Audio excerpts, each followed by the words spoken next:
할렐루야. 이제 날씨가 진짜 부쩍 많이 따뜻해졌죠? 이제 날씨가 부쩍 많이 따뜻해졌습니다.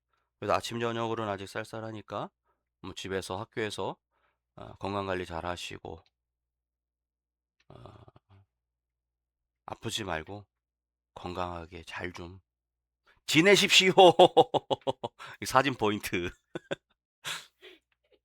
사랑하는 여러분, 은혜와 평강이 여러분들과 함께하기를 주의 이름으로 기도합니다.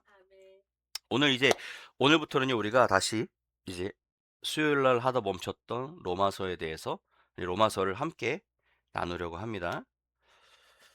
이제 오늘부터 로마서 10장부터 로마서가 16장까지 있나요? 16장까지 거예요. 16장까지 살펴볼 텐데 로마서는 좀 어려워요. 그죠? 이 장은요, 구원에 관한 가장 중요한 진리들을 담고 있습니다. 로마서는 특별히 믿음으로 얻는 구원이라는 제목으로 함께 에, 나눠보려고 해요. 믿음으로 얻는 구원의 길. 주제가 아주 명확하게 제시되어 있습니다.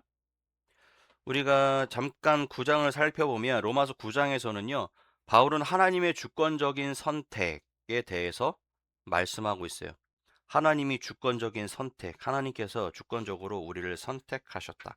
그리고 10장에서는요, 우리 사람의 책임과 특히 믿음의 응답에 대해 말씀하고 계시죠. 9장에서는 하나님의 주권적 선택은 뭡니까? 사람이 아니라 하나님께서 마음대로 골라 담으셨다라는 거죠. 쉽게 말하면 하나님의 주권으로 가지고 계신 권한으로 선택했대요. 누구를? 살 사람과 죽을 사람을, 구원받을 자와 구원받지 못할 자. 그죠? 근데 10장에서는 뭐라 그래요? 사람의 책임, 우리 인간의 책임에 대해서 이야기를 하시고요. 특히 믿음의 응답에 대해 말씀하십니다. 9장과 10장은 좀 상반되죠. 하나님이 주권적으로 선택하셨다고 그러는데 10장에서는 우리가 해야 될 책임과 믿음의 응답에 대해서 이야기하고 있다라는 거예요. 그렇다면 9장과 10장은 모순이 배치되는 걸까요? 아닙니다. 하나님의 주권과 우리 인간의 책임은 성경 전체를 관통하는 두 기둥이라는 거예요. 하나님께서 우리를 주권적으로 선택해 주셨고, 하나님께 선택한 우리가 행해야 될 것들, 사람이 살아가는 방법, 사람이 행해야 할 일들. 생각해 보세요. 하나님 주권적으로 선택하셨습니다. 그럼 선택받은 자들은 선택받은 삶을 살아가야겠죠. 그것을 지키기 위해 노력해야겠지요. 이스라엘 백성들은 구원받은 백성들이었죠. 하나님의 백성들이었습니다. 그런데 하나님께서 그들에게 뭘 주셨죠? 지켜야 될 율법을 주셨어요. 십계명이라는. 그죠? 그런데 그들은 그 십계명을 어떻게 했습니까? 구원을 받는 척도와 받지 못하는 척도로 사용을 했죠. 하나님께서 주권적으로 그들을 선택하셨으며 너는 내 백성이라. 내가 사랑하는 나의 백성이라. 그런데 하나님께서는 그들에게 십계명을 주셔서 이걸 지키라고 말씀하십니다. 그럼 결국 뭡니까? 이걸 지키는 자와 지키지 못하는 자 가르겠다라는 얘기죠. 그래서 이 두 가지의 이야기는 성경을 전체적으로 세우고 있는 두 개의 기둥과도 같다라고 볼 수 있습니다. 그럼 우리가 이제 본문을 함께 살펴보도록 할 텐데요. 이스라엘의 열심에 대해서 1절과 4절에 이야기하고 있습니다. 10장 1절을 보면요. 우리 함께 1절 같이 읽어볼까요? 형제들아, 내 마음에 원하는 바와 하나님께 구하는 바는 이스라엘을 위함이니 곧 그들로 구원을 받게 함이라. 라고 이야기하고 있습니다. 형제들아, 내 마음에 원하는 바와 하나님께 구하는 바는 이스라엘을 위함이니 곧 그들로 구원을 받게 하려 함이라. 여러분, 바울의 마음이 느껴지십니까? 바울의 간절함이 느껴지십니까? 형제들아, 내 마음에 원하는 바와 하나님께 구하는 바는 나도 원하고 내가 그 원하는 마음을 하나님께 구하는 바는 너희들의 구원이야. 너희들이 구원받기를 원해. 바울의 간절한 기도, 바울의 간절한 바램. 사도 바울은요, 이스라엘의 사도로 부름받은 것이 아니라 이방인들의 사도로 부름을 받았다라는 거죠.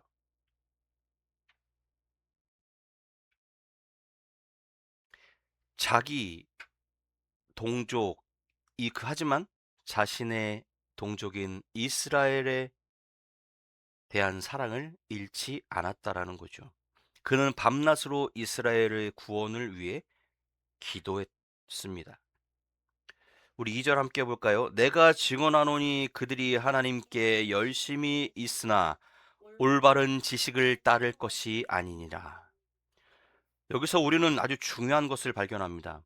열심만으로는 충분하지 않다라는 거. 이스라엘 백성들은 분명히 열심히 살았습니다. 열심히 있었습니다. 그들에겐 열정이 있었습니다.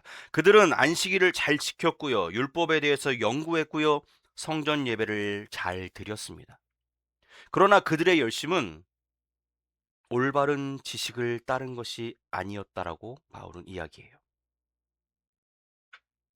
오늘날에도 마찬가지죠. 많은 사람들이 종교적 열심을 가지고 있습니다. 교회에 열심히 나오고요. 봉사 열심히 합니다. 헌금 열심히 합니다. 그러나 중요한 것은 뭘까요? 무엇을 믿느냐라는 것이죠. 그거 아세요? 예전에는요, 옛날에 저희 어릴 적 신앙생활 하다 보면 어느 날 보면 성도 한 분이 안 나와요. 왜 안 나오지? 그래서 이제 왜 안 나오는지 조사를 하기 시작합니다. 여기저기 탐문을 하죠. 탐문 수사를 합니다. 집사님, 그 박 집사님 왜 예배 안 나오시는지 혹시 아십니까? 전도사님 잘 모르겠는데요. 아, 그래요? 그럼 또 김 집사님, 박 집사님 왜 예배 안 나오시는지 혹시 아세요? 예, 친한 사람들 위주로 탐문 조사를 하죠. 그런데 결국 나중에 밝혀지는 그 사건의 진실은 목사님에게 시험 들었다라는 거예요. 아니면 누구 때문에 시험 들어서 안 나온다 그래요, 예배를. 여러분, 그건 교회를 다닌 건가요? 하나님을 믿은 건가요? 하나님을 보고 예수님을 보고 그 교회를 나온 건가요? 아니요. 근데 대부분 예전엔 다 그랬어요. 목사님 말씀이 좋아서 목사님 보고 나오는 사람들이 많았어요. 그러다 그 안에 믿음이 자라나고 하나님이 살아계심이 움직이고 예수 그리스도의 보혈이 이제 그 안에서 막 그 혈관을 따라 돌아다니고 그러고 나서 나중에서야 사람을 보고 신앙생활하는 것이 아니라 하나님을 바라보고 신앙의 생활을 이어가는 모습을 보죠. 그런데 모든 사람들은 대부분 하나님 처음부터 예수 그리스도의 보혈이 내 혈관을 지나다니지 않아요. 그저 내가 좋아하는 여인이 교회에 있기 때문에, 내가 좋아하는 교회 오빠가, 내가 좋아하는 교회 누나가 교회에 있기 때문에, 내가 존경하는, 내가 사랑하는 우리 목사님이 교회에 있기 때문에, 목사님 말씀이 은혜로워서, 아니면은 뭐 장로님이 나한테 잘해줘서 그런 마음에 교회의 발걸음을 들이기 시작하죠. 그런데 우리는 그 안에서 뭘 해야 됩니까? 그리스도의 보혈을 수혈받아야 된다라는 거예요. 그리스도의 보혈이 내 혈관을 타고 움직여야 된다라는 겁니다. 여러분, 피가 부족한 사람이 있습니다. 예를 들어 드리는 거예요. 다쳤어요. 피가 부족합니다. 그 사람에게 어떻게 합니까? 피를 보충해 주죠. 근데 피를 마십니까? 아니요, 마시지 않죠. 직접 혈관에 꽂아서 그 피를 내 혈관에 움직이게 하죠. 비로소 그때서야 새 생명이 숨이 멈추지 않고 계속 숨을 이어가는 방법이 되겠죠. 우리도 마찬가지입니다. 죽어가는 우리에게 예수님께서 보혈을 우리에게 주셨고 우리가 그 성찬의 의미로 보혈을 마시지만 그것을 내가 마시는 것이 아니라 내 혈관 속에 집어넣어야 된다는 거예요. 그래서 내 혈관 속에 내 몸 속에 예수 그리스도가 온전히 살아계시고 돌아다녀야 어떠한 것에서도 넘어지지 않고 시험 들지 않는다라는 사실이죠. 3절 한번 봅니다. 하나님의 의를 모르고 자기 의를 세우려고 힘써 하나님의 의에 복종하지 아니하느니라. 이스라엘의 근본적 문제는요. 뭐라고요? 뭐라고 되어 있어요? 하나님의 의를 모르고 무슨 의? 자기의 의를 세우려고 힘썼대요. 하나님의 의에, 하나님의 말씀에, 하나님의 뜻에 복종하지 않았다라는 겁니다. 자기의 의를 세우려고 열심을 냈다라는 거죠. 그들은 율법을 지킴으로써 자신의 노력으로 하나님 앞에 의롭다 인정함을 받으려고 했다라는 거예요. 내 스스로의 모습으로, 내가 열심히 하는 모습으로 하나님 앞에 인정받으려 했다라는 거죠. 그런데 그것이 올바랐다고 얘기합니까? 아니요. 내 의를 따라가기 위해서 하나님의 의에 복종하지 않았다라는 거예요. 자신의 노력으로 하나님 앞에 의롭다 인정을 받으려고 했습니다. 그런데 그게 가능합니까? 아니요. 우리의 노력과 우리의 힘으로는 하나님 앞에 하나님께 의롭다 인정받을 수 없다라는 거죠. 뭘로써 우리는 오로지 의롭다함을 받았다요? 예수 그리스도를 나의 구주로 인정하고 시인하고 받아들였을 때 그리스도를 통하여 의롭다함을 받을 수 있다라는 거예요. 내 의로 내 열심으로 의롭다함을 얻는 것이 아니라 그리스도의 보혈로 예수 그리스도를 나의 구주로 받아들일 때 우리는 의롭다함을 입을 수 있다라는 거죠. 의롭다 의의 의복을 우리는 입을 수 있다라는 거예요. 하나님의 의로 우리의 모습을 덮을 수 있다라는 얘기입니다. 하지만 하나님의 방법은 달랐죠. 하나님께서는 하나님의 의를 값없이 주시려고 하셨습니다. 우리가 열심히 해서 그 대가로 의를 받으려는 것이 아니라 하나님 뭐래요? 어쩌대요? 값없이 주시려고. 이것이 복음이라는 거예요. 하나님께서 우리에게 예수 그리스도를 주실 때, 야, 내가 내 아들 예수 그리스도 독생자를 너희들한테 주고 예물로 바쳐가지고 내가 너희들을 생명으로 구원할 테니 너희들은 나에게 열심을 바쳐라. 너희들은 나에게 헌금을 해라. 너희들은 나에게 열심히 봉사해라. 나를 위해 찬양해라. 기도해라. 이런 말씀 하셨습니까? 아니요. 거저 주셨다라고 했어요. 아무 대가 없이. 왜요? 사랑하니까. 부모가 자식에게 베푸는 것은요. 무엇인가를 바라고 합니까? 부모가 자식에게 해주는 것은 아무 대가 없이 아무런 약속 없이 그저 그냥 베푸는 거예요. 왜요? 네, 사랑하는 자이기 때문에. 몇 해 전에 봤던 이야기가 생각이 나는데요. 한 아저씨가 딸 하나를 데리고 살아요. 그런데 너무나 이쁜 여인과 맞선을 봅니다. 그런데 그쪽도 아들을 혼자 키우는 아줌마였어요. 그런데 이 아줌마에게 일이 생긴 거예요. 그래서 아들만 잠깐 맡겨놓고 갔어요. 그로부터 20년이 흐릅니다. 그래서 그 아들을 이 아저씨가 아들처럼 20여 년을 키워요. 그런데 이 아이는 너무 일찍 철이 들었던 거죠. 그래서 부모에게 그 아버지에게 무엇인가를 계속 보답해야 된다라고 생각을 해요. 근데 이 아버지가 한번 이야기합니다. 부모가 자식한테 해주는데 대가를 바라고 하는 부모가 어딨어? 그렇게 다 얘기를 하는 거예요. 이 아이가 펑펑 웁니다. 뭔지 알죠? 부모는요, 응? 맞아요. 거기에 나오는 그 아버지의 모습은 참 이상적이고 이 지상계에는 없는 전상계에만 있을 것 같은 아버지의 모습이었죠. 아버지가 자식한테 부모가 뭘 바라고 해주는 게 어딨냐고 너는 그냥 내 자식이니까 그걸 받아 누리면 돼. 라고 이야기해요. 근데 하나님께서 우리에게 그런 사랑을 주셨다는 거죠.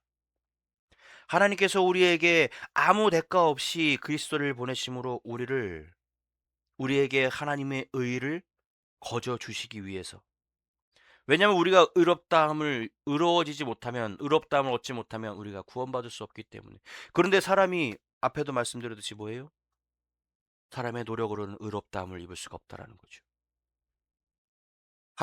사람이 아무리 열심히 노력해도 하나님께서는 그들에게 의를 사- 팔 수가 없었다라는 거죠. 그래서 하나님께서는 값없이 거저 예수 그리스도를 통하여 입으로 시인하고 인정하는 자는 그 의를 하나님께서 거저 주셨다라는 거죠. 하나님께서 우리를 의롭다라고 선언하신 거죠. 너희는 예수 그리스도를 통해 의로워졌다라고 이야기합니다. 4절에 보면요. 4절은 그리스도는 모든 믿는 자에게 의를 이루기 위하여 율법의 마침이 되시니라. 누가요? 그리스도. 율법의 마침이 되셨대요. 끝이 되는 마침표가 되셨답니다. 이건 뭡니까? 율법 그 뭐예요 앞에 1장부터 10장 10계명까지 내 부모를 공경하고 이웃을 사랑하고 간음하지 말고 도적질하지 말고 살인하지 말고 나 외에는 다른 신을 있게 하지 말고 어쩌고 저쩌고 막 여러 가지 10계명. 그죠? 그런데 그 마지막은 뭐래요? 예수 그리스도로 마침표를 찍었답니다. 우리는 이 율법의 마침표라는 것에 주목해야 해요. 이것은 두 가지 의미를 담고 있습니다. 첫 번째는요. 그리스도께서 율법을 완성하셨다. 첫 번째고요. 두 번째는 그리스도께서 율법 시대를 종결하셨다. 끝냈다라는 거예요. 우리가 문장을 씁니다. 문장을 쓸 때 마침표를 찍죠. 그러면 마침표를 찍으면 그 문장은 끝이 난 거예요. 그리고 다른 문장이 이어지죠. 그런데 우리가 뒤에다가 콤마를 찍어요. 쉼표를 찍으면 잠깐 쉬어가는 거죠. 그런데 예수님은요, 율법의 콤마가 아니라 마침표였다라는 거예요. 잠깐 쉬어가는 표시가 아니라 이제 이 율법은 끝났어. 나로 인해서 확인을 꽝 도장을 찍어 주신 거죠. 완성하셨다는 거 율법을 온전히 완전하게 하셨다라는 건 뭡니까? 완전해졌다라는 것은 이제 구원을 이룰 수 있다라는 거죠. 누굴 통해서? 그리스도를 통해서 그 완성자를 통해서 이제 우리는 율법을 지켜서가 아니라 그리스도를 믿음으로 의롭게 된다라는 거예요. 예전에 그리스도가 마침표를 찍기 전까지는 그들은 십계명을 잘 지켰습니다. 예배를 잘했어요. 하나님 앞에 의를 지켰습니다. 그러면서 그들은 그 율법을 통하여 하나님 앞에 의롭다함을 인정받으려 했지요. 그런데 어떻습니까? 5장 우리가 10장 이제 5절에 13절을 볼 텐데요. 핵심 열심을 충분히 오늘 핵심은요. 열심으로만 1절에 4절에 열심만으로는 충분하지 않다라는 거예요. 경고합니다. 종교적 행위가 진리 이해 없이 계속되면 위험하다는 거예요. 권면합니다. 자기의 의를 버리고 하나님의 의를 받아들이라. 다윗 오늘 사도 바울이 우리에게 권면하고 있는 거야. 얘들아, 야, 너희의 의를 버리고 너희들의 열심을 버리고 하나님의 의를 받아라. 너희들이 그렇게 열심히 할 필요가 없어. 하나님께서 주셨기 때문에. 누굴 통해서? 예수 그리스도를 통해서. 5절에 13절은요. 바울은 두 가지 의를 이야기합니다. 율법의 의와 믿음의 의. 5절 5절은요. 레위기 18장 5절을 인용해서 이야기합니다. 율법으로 말미암는 의를 행하는 사람은 그 의로 살리라. 율법으로 말미암는 의를 행하는 사람은 그 의로 살리라. 이것은 율법의 원리죠. 만약 누군가가 율법을 완벽하게 지킬 수 있다면 그는 살 것입니다. 율법을 완전히 지킬 수 있다면 그는 구원받을 수 있을 거예요. 그 이야기를 하는 거예요. 그러나 문제는요. 그 누구도 그 율법을 완전하게 지킬 수가 없다라는 것이 함정이에요. 그 율법을 지키면 완벽하게 지키면 죽을 때까지 그 율법을 완벽하게 지키고 살면 하나님께서 그를 구원하실 수 있다라는 거죠. 그런데 문제는 포인트는 그 누구도 죽을 때까지 이 한평생을 살아가면서 그 계명을 완벽하게 지킬 수 있는 사람이 없다라는 거예요. 야고보서 2장 10절은 말합니다. 누구든지 온 율법을 지키다가 그 하나로 범하면 모두 범한 자가 된다. 10가지 계명을 완벽하게 지켰습니다. 그런데 그 중에 하나만 삐뚤어지면 그는 범죄자가 되는 거예요. 여러분, 30평생을 아주 열심히 부지런하게 근면성실하게 살았습니다. 그런데 한 번의 실수로 인해서 누군가의 물건에 손을 댔어요. 그러면 그 사람은 범죄자입니까? 범죄자가 아닙니까? 예를 들어서 우리 그거 기억하시죠? 좀 말이 많은 이슈이긴 하지만 생계형 범죄. 정말 근면성실하게 열심히 살았는데 마, 마지막에 너무 배가 고파서 가진 것이 없어서 편의점에서 마트에서 슈퍼에서 빵을 하나 1,500원짜리인가 2,000원짜리인가요? 빵을 하나 훔쳐 먹었습니다. 그는 범죄자일까요? 아닐까요? 그는 범죄자죠. 안타까웠지만 그는 범죄자일 수밖에 없습니다. 대신 그에 대한 형량은 조절이 되어줘야겠죠. 많은 경감 사유들이 있죠. 초범인죄, 생계가 어려웠던 점, 뭐 이렇게 해서 구속은 하지 않고 집행유예로 다음에 또 한 번만 이렇게 잘못하시면 그때는 정말 구속되십니다. 라고 경고하고 넘어갈 수도 있겠지만 결국에 60평생, 70평생을 아주 근면성실하게 법 없이도 살 사람으로 살았지만 마지막에 그 한순간에 그 하나만 삐끄러져도 그는 범죄자로 낙인될 수밖에 없다라는 거죠. 야고보서에도 말씀하시듯이 누구든지 온 율법을 지키다가 그 하나를 범죄하면 모두 범한 자가 된대요. 그러니 어떻습니까? 완벽하게 그것을 다 지킨다고 해도 하나만 잘못되면 망가져 버린다는 거죠. 우리 보면 우리가 살아가는 사람 사회를 봐도 그렇잖아요. 열 10개 중에 9개 다 잘하다가 하나만 잘못했어요. 그러니까 부모와 자식 간의 상황을 한번 봅시다. 정말 지금까지 엄마 아빠 밖에 나가 있어 열심히 공부했어요. 정말 열심히 막 할 거 다 했는데 그러다가 잠깐 쉬려고 핸드폰을 딱 만졌는데 엄마가 문 열고 딱 들어와. 아휴 할렐루야. 왜 꼭 엄마는 공부 열심히 할 땐 안 들어오고 아빠는 왜 꼭 열심히 할 땐 안 들어오고 잠깐 쉬려고 잠깐 제꼈을 때 문을 딱 열어. 이러고 있는데 아 그리고 다 열심히 하다가 시간 확인하려고 핸드폰 딱 뒤집었는데 엄마가 문을 딱 열어. 그럼 엄마는 뭐예요? 너 공부 안 하고 핸드폰 하고 있니? 그죠? 상황이 이렇다라는 거예요. 그걸 이렇게 지금 성경에 이야기하고 있는 게 어렵게 쉽게 설명하면 그거예요. 열심히 했는데 그 하나 딱 잘못하면 다 끝나는 거예요. 성경은 그걸 말하고 있습니다. 그러나 6절부터는 완전히 다른 방법을 이야기하죠. 6절 한번 함께 봅니다. 믿음으로 말미암는 의는 이같이 말하되 내 마음에 누가 하늘에 올라가겠느냐 하지 말라 하니 올라가겠느냐 함은 그리스도를 모셔 내리는 것이요. 믿음으로 말미암는 의는 이같이 말하되 네가 마음에 누가 하늘에 올라가겠느냐? 어? 네가 해가지고 하늘에 올라갈 수 있겠어? 그냥 왜 네가 올라갈 수 있냐? 그냥 왜 그리스도를 하늘에서 끄집어 내린다고 얘기하지? 모셔온다라는 거야. 모셔 내려올 거냐? 네가 마음으로 하늘에 올라갈 수 있어? 올라가? 그러면 네가 그리스도를 모셔 내려올 거야? 바로 여기서 신명기 30장을 이용해서 말하고 있어요. 핵심은 구원은 우리가 어떤 엄청난 일을 해서 얻는 것이 아니라는 거예요. 우리는 하늘에 올라갈 필요가 없다라는 겁니다. 왜냐하면 그리스도께서 이미 내려오셨기 때문에 오셨고 예수님이 다시 한번 올라가시면서 하신 뭐라고 우리에게 뭐라고 하시고 가셨어요? 내가 속히 다시 오리라. 예수님께서는 하늘로 올라가시면서 내가 속히 다시 온다라고 이야기해. 그러니 너희는 그때까지 갑자기 그 성경 구절 생각이 안 나네요. 온- 사마리아와 땅끝까지 이르러 내 증인이 되라. 내가 속히 다시 오신다고 얘기하셨죠. 하나님 예수님께서는 이미 이 땅에 오셨습니다.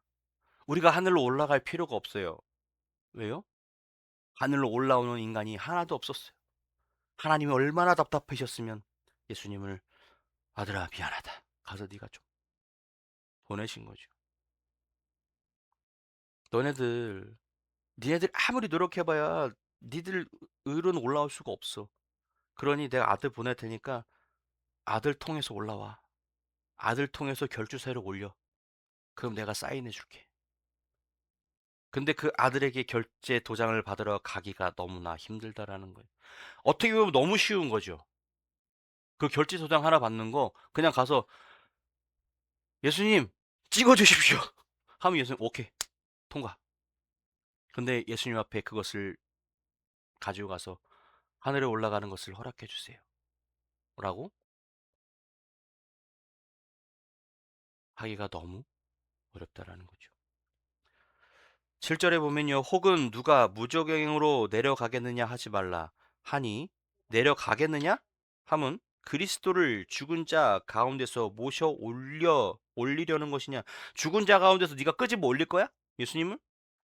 또 무적행으로 내려갈 필요도 없다라는 거죠. 왜냐하면 그리스도께서는 이미 죽음을 이기고 부활하셨다라는 거예요. 무적행은 어딥니까? 저 밑이야.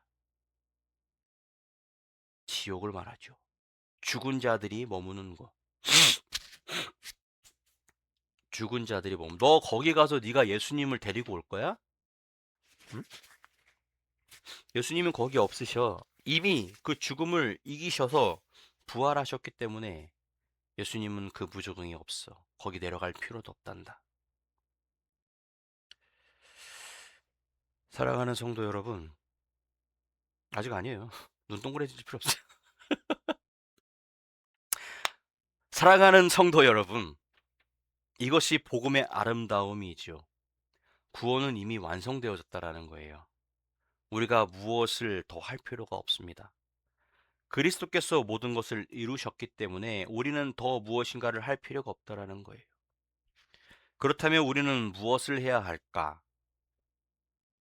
8절과 9절에 답을 줍니다. 그러면 무엇을 말하느냐? 말씀이 내게 가까워 내 입에 있으며 내 마음에 있다. 하였으니 곧 우리가 전파하는 믿음의 말씀이라.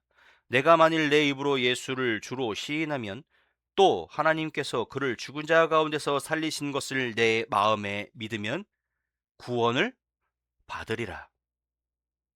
내 입으로 예수를 주로 시인하고 하나님께서 그를 죽은 자 가운데서 살리신 것을 내 마음에 믿으면 뭘 준대요? 구원을 얻으리라. 받으리라. 되게 쉽죠. 예수를 주로 예수께서 나의 구원자 되심을 나의 구주 되심을 고백합니다. 예수님께서는 십자가에 못 박혀 죽으시고 우리를 위해 사흘만 3일 만에 부활하셨습니다. 믿으면 구원을 받는데요. 너무 간단한 문제죠. 우리에겐 너무나 간단해요. 그죠? 중학교 1학년생에게는 세 자릿수 곱하기가 어렵나요? 쉽지요. 근데 초등학교 3학년에게는 굉장히 어려운 문제죠. 똑같은 원리입니다. 알고 있는 우리에겐 너무나 쉬운 문제지만 모르고 있는 저들에게는 어떻습니까? 너무나 어려운 주제죠. 너무나 간단한 방법을 알려주는데 그것을 받아들이지를 못해요. 왜요? 그 원리를 모르기 때문에. 초등학교 3학년에게 뭘 할까요?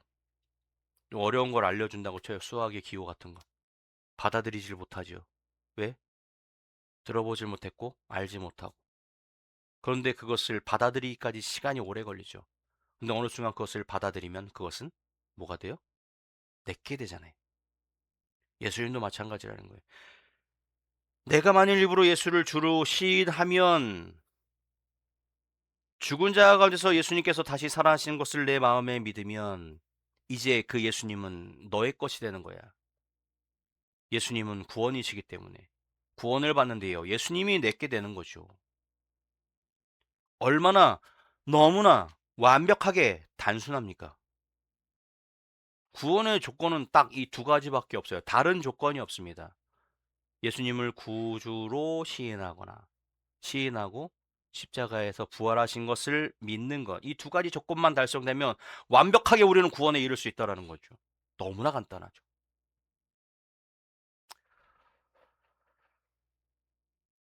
예수를 주로 시인한다는 것은 이것은 입으로 우리가 뭐예요? 고백하는 거죠. 부활을 마음에 믿는 것은 이것은 내 마음의 확신이라는 거예요. 옛날 아저씨들이 가장 많이 범한 생각하는 착각 말 안 했는데 우리 와이프는 알아. 헤헤. 그죠? 하지만 여인들은 뭐예요? 여자들은 듣고 싶죠. 당연히 저 사람이 내 남편이 나를 사랑하는 건 알아요. 그런데 여자의 마음은 뭡니까? 확인하고 싶은 거죠. 듣고 싶은 거예요. 여보, 내가 당신 사랑해? 이 말을 듣고 싶은 거예요. 마음은 알죠. 하지만 듣고 싶은 거죠. 예수님도 마찬가지입니다. 하나님도 네 입으로 시인해. 고백해봐. 네가 네 입으로 고백만 하면 내가 그 사랑 받아준다니까? 네가 마음으로 나를 사랑하고 입으로 시인하면 내가 너의 사랑 고백을 받아준다고. 그래서 내가 너한테 구원이라는 걸 선물로 그냥 줄 거야. 하나님의 안타까움이 느껴지십니까? 10절은 이것을 다시 설명합니다. 사람이 마음으로 믿어 의에 이르고 입으로 시인하여 구원에 이르느니라. 마음의 믿음과 입의 고백. 이 둘은 분리하려고 해도 분리될 수 없는 하나죠. 진정한 믿음은 반드시 고백으로 나타납니다. 진정한 사랑은 고백으로 나타나지요. 11절에서 바울은 이사야서 28장 16절을 인용해 말합니다. 성경에 이르되 누구든지 그를 믿는 자는 부끄러움을 당하지 아니하리라. 누구든지 우리는 요 대목에 주목해야 됩니다. 누구든지 이것은 보편성을 말하죠. 보편적으로 누구에게나 유대인이나 이방인에게나 부자나 가난한 자나 학식이 있는 자든 없는 자든 누구든지 믿으면 구원받는다라고요. 옛날에 그 어린이 찬양 중에 있었죠. 나는 구원 열차 올라타고서 하늘 날아가지요 빵빵. 그 뒤에 뭐죠? 아, 어. 돈으로도 못 가. 이거 하려고 하는 것도 원래. 돈으로도 못 가요. 하나님 나라. 지그로 못 가요. 하나님 나라. 믿음으로 가는 나라. 거듭나면 가는 나라. 하나님 나라. 믿음으로 가는 나라. 하나님 나라. 얼마나 직관적이에요. 돈으로 못 간대요. 믿음으로, 아니, 지식으로 못 간대요. 권력으로 못 가. 힘으로도 못 간대요. 뭘로 간대요? 믿음으로 가는 나라. 거듭나야 가는 나라. 근데 이 거듭나야 가는 게 믿음으로 가는 게 어떤 조건이에요? 내 입으로 시인하고 내 마음으로 믿으면 구원을 얻으리라. 이거 단순한 원리예요. 누구든지 그죠?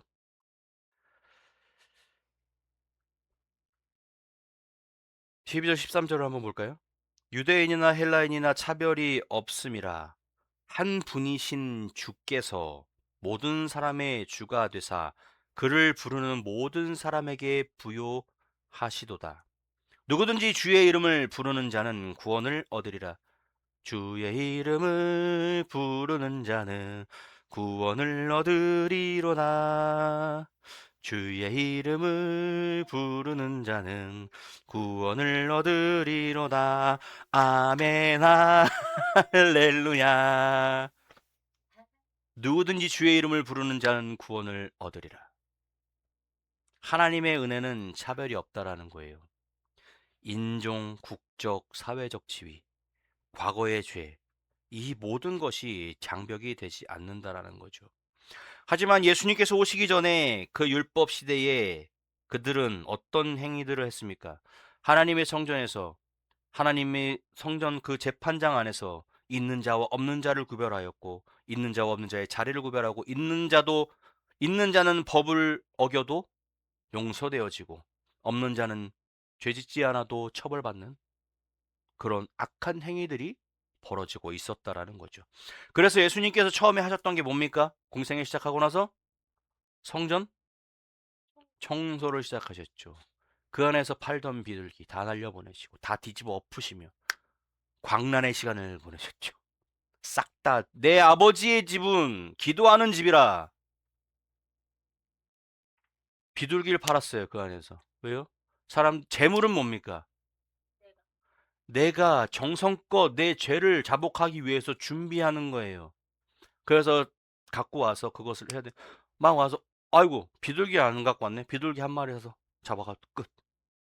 이게 속죄일까요? 주일날 하나님 앞에 헌금할 때 예물 드리는데 아유야 돈이 없네. 야, 1,000원만 빌려줘.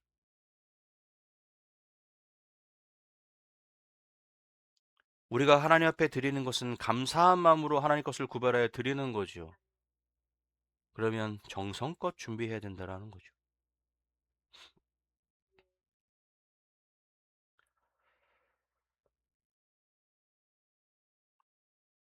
질문 하나 드리죠. 오늘 당신의 고백은 어떠합니까? 입으로 시인하고 예수를 주로 시인하고 마음으로 믿어 그를 죽은 자 가운데 살아가실 믿고 마음의 믿음은 의의 이브의 고백에서 구원이 이루어진다라는 겁니다.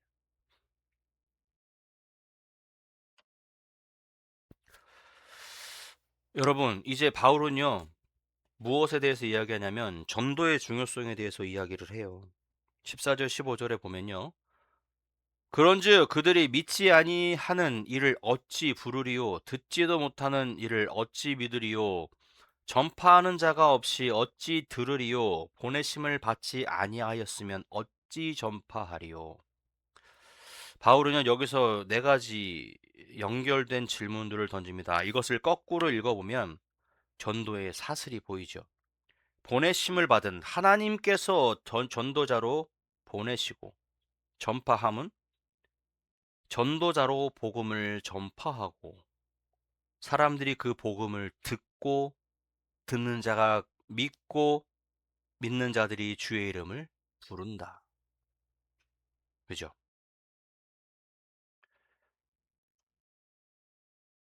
들어야 부른다라는 거예요. 들어야 믿는다라는 거죠. 이 중에 사슬 하나라도 끊어지면 구원에 이를 수가 없다라는 겁니다. 전파하는 자가 있어야 합니다. 그런데 그 전파하는 자는 누가 전파합니까? 하나님께서 보내신 하나님께서 부르신 자를 통하여 전파합니다. 복음을 퍼뜨리죠. 그러면 그것을 듣는 자들이 믿게 되고 믿는 자들이 예수 그리스도를 나의 주로 입으로 시인하는 상황이 벌어진 이게 전도라는 거죠. 그렇기 때문에 전도는 선택사항이 아니라 필수라고 성경의 이야기를 항상 하고 있는 거예요.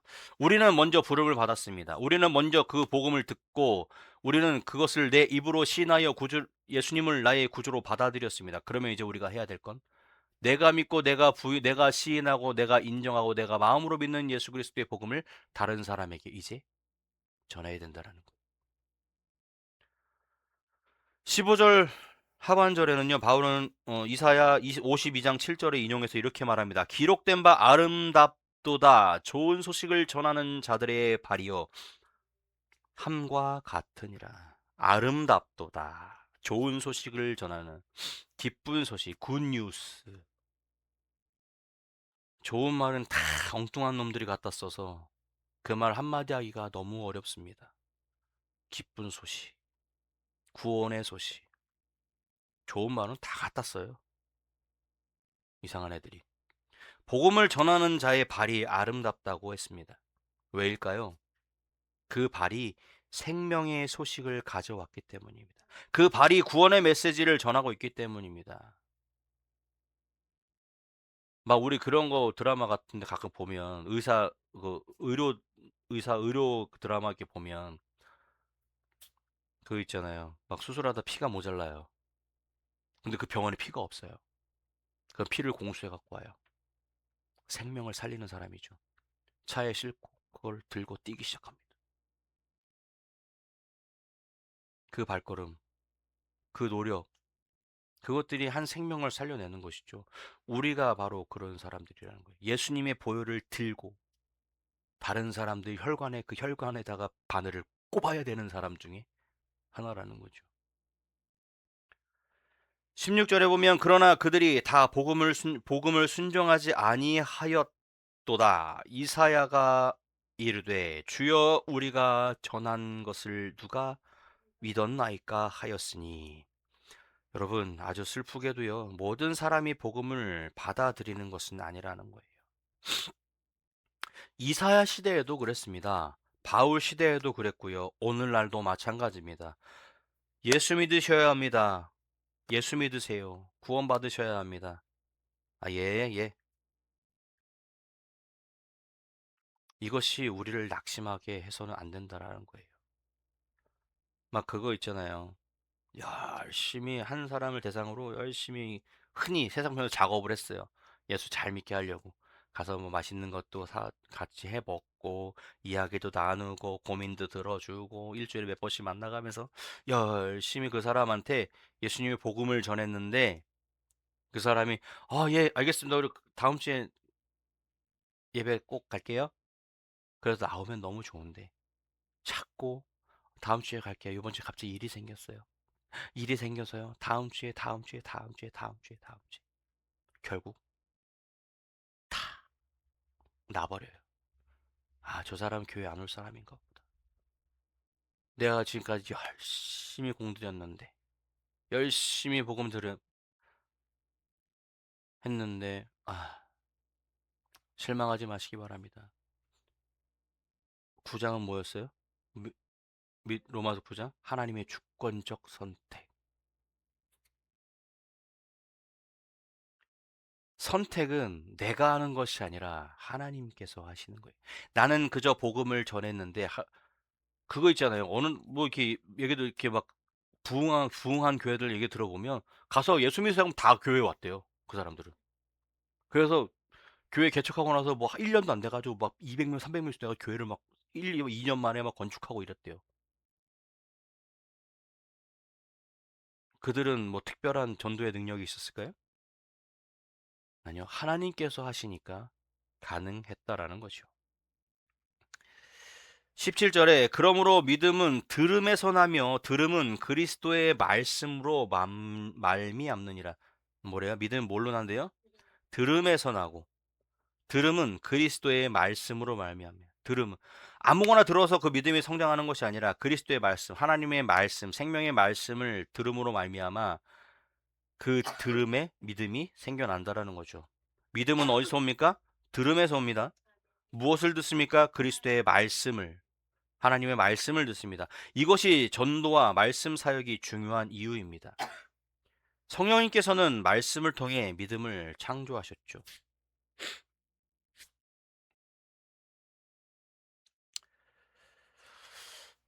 바울은 이제 다시 이스라엘의 문제로 돌아옵니다. 18절에 그러나 내가 말하노니 그들이 듣지 못하였느냐?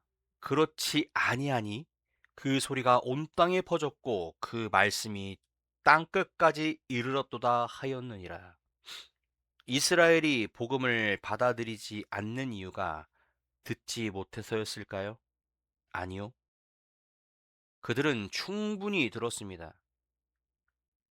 문제는요. 그들이 듣지 못한 것이 아니라 듣고도 믿지 아니하였다라는 거지요.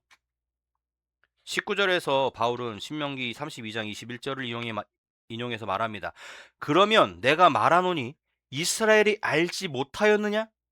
먼저 모세가 이르되 내가 백성 아닌 자로서 너희를 시기하게 하며 미련한 백성으로서 너희를 노엽게 하리라 하였고, 하나님께서는 이미 모세에게 시대의 언약을 주셨습니다.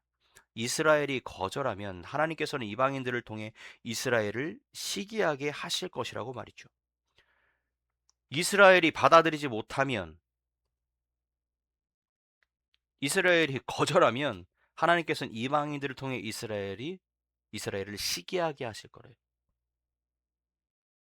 너 말고 너네 나한테 구원받았다고 인정받았지. 근데 너네 말고 난 다른 애들 이방인들 구원할 거야. 너네들 들었음에도 행하지 않았잖아. 근데 그러면 나는 다른 이방인, 나는 다른 사람, 다른 민족에게 퍼뜨릴 거야. 그래서 그들을 만약 믿는다 그러면 그 믿음을 다 받아들일 거다 나는. 너네들 안심하지 말어. 삼각관계 전법을 사용해서 하나님께서 밀당의 천재 이스라엘 백성과 밀당의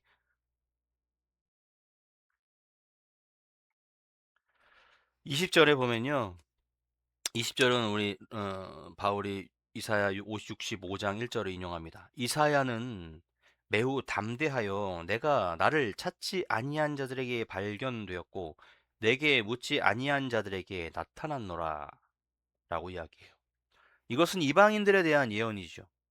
하나님을 찾지 않고 묻지도 않던 이방인들이 복음을 받아들인다라는 것. 내가 나를 찾지 아니한 자에게 발견되었고 나를 찾지 않았던 사람들에게 발견되었고 내게 묻지 아니한 자들에게 나타났다라고 해요. 이방인들은 하나님을 찾지 않았죠. 이방인들은 하나님께 묻지 않았습니다.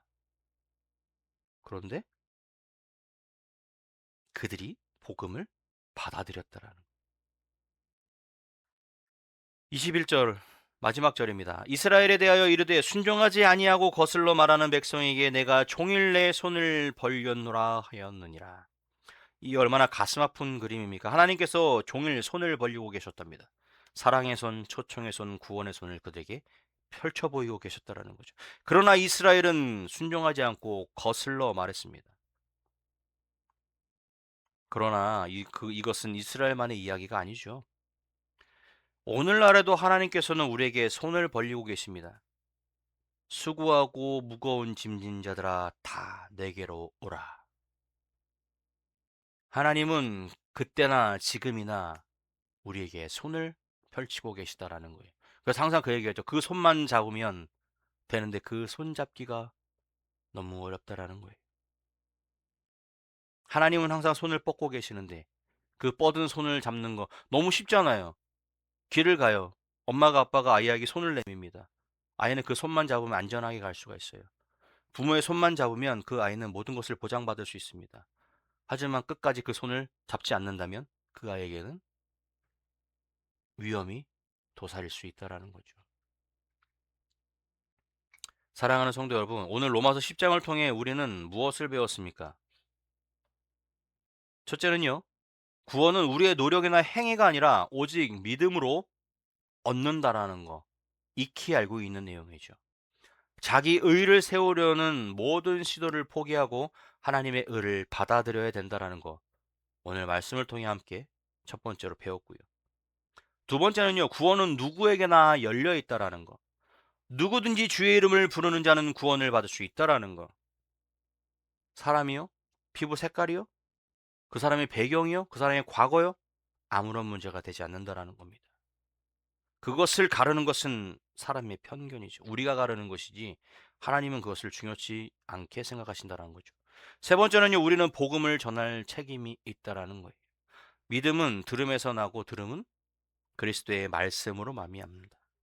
우리가 전하지 않으면 어떻게 듣겠습니까? 우리가 전하지 않으면, 우리가 전파하지 않으면 들을 수가 없습니다. 네 번째는요, 하나님께서는 오늘도 손을 벌리고 계신다라는 거. 그분의 인내와 그분의 사랑 얼마나 큽니까? 혹시 아직 예수 그리스도를 구주로 영접하지 못하신 분이 혹시 이 자리에 계십니까? 아니면 지금 영상을 보고 계시는, 같이 예배하고 계시는 모든 분들 중에 아직도 예수 그리스도를 구주로 영접하지 못한 분이 계십니까?